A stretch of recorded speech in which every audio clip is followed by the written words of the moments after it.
teman-teman kita evaluasi hari ini ya. Jadi kamu batal deh. Iya, Bu. Mari sembarangan.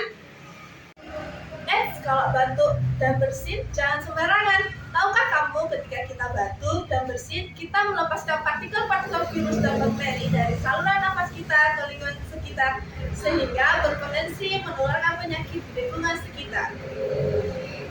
Oleh karena itu, batuk dan bersin ada etikanya. Yang pertama, kita batuk dan bersin, ambillah tisu dan tutuplah hidung dan mulut kita. Contohnya seperti ini.